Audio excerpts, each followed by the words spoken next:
இப்போ 2 நாள் முன்னாடி ஒரு சின்ன வீடியோ பார்த்தேன். நம்ம வருண்குமார் ஐபிஎஸ் சாரு ஒரு சுமதிங்கிற மேடம் கோர்ட்டு பார்க்குறாங்க. அவங்கள சஸ்பெண்ட் பண்ணி எந்த டியூட்டியில் தான் துரத்தி விடுங்க. அவங்க வந்து அந்நியமாக பேசியிருக்காங்க, கம்ப்ளைண்ட் கொடுக்காங்க. ஒரு ரேப் கேஸ் நீங்கள் சொன்னீங்க. ஐயா, நீங்கள் சொன்னது உண்மை தான். சரி, அவங்க ஏசிட்டாங்க. அவங்க எவ்வளோ மன உளைச்சலில் இருந்திருப்பான்னு உங்களுக்கு தெரியுமா ஐயா? அவங்க கோர்ட்டு பார்த்துட்டு வந்து கோர்ட்டில் ஜட்ஜிட்ட திட்டி வாங்கி, பிபி மேடத்தை திட்டி வாங்கி அவங்க ஒரு மன உளைச்சலில் இருந்திருப்பாங்க. பல நேரம் அந்த பாதிக்கப்பட்ட பெண்கிட்ட போன் அடிச்சு வர சொல்லியிருப்பாங்க ஸ்டேஷனுக்கு. இவங்க வந்திருக்க மாட்டாங்க. லாஸ்ட்ல இவங்க அன்னைக்கு வரவான்னு கேட்கணும். அவங்க ஒரு டென்ஷன்ல ஏசிட்டாங்க ஐயா. இதுக்கு நீங்க யூடியூப்ல போட்டு நான் மைக்கில் சொல்லி தமிழ்நாடு ஃபுல்லா, இந்தியா ஃபுல்லா பரவலமாயிட்டிய. நீங்க அவங்க வீட்டில் பிள்ளைகளோ பையனோ அவங்க ஹஸ்பண்டோ மன உளைச்சல இருந்து இறந்து செத்து போயிட்டா நீங்க என்ன செய்வீங்க? இதுக்கு ஒரு நியாயம் கேட்கணும். நீங்க எல்லாத்தையும் போலீஸை மட்டும் இப்படி காட்டி கொடுக்கீங்க. முதல்ல உங்களுக்கு சங்கம் இருக்கு, போலீஸுக்கு சங்கம் கிடையாது. அதனால ரொம்பவும் மட்டமா நீங்க நினைச்சிட்டீங்க.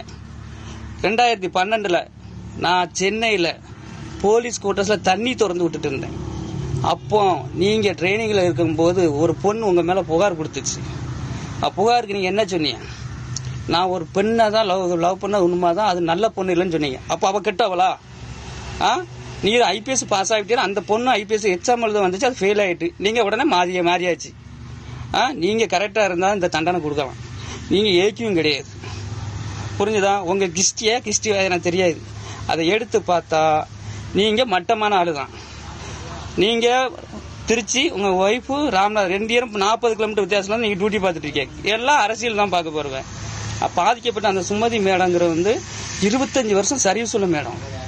நீங்க இப்போ வந்தாலும் அந்த சர்வீஸ் முதல் மதிங்க சார். அந்த பெண், அந்த மேடை இப்போ எவ்வளோ மன உளைச்சல் இருக்கு. நம்ம ஐயோ நம்மளை இப்படி பேரை போட்டு கெடுத்துட்டாங்களே. அவங்க செத்து போனா நீ தான் ஏன் பொறுப்பு?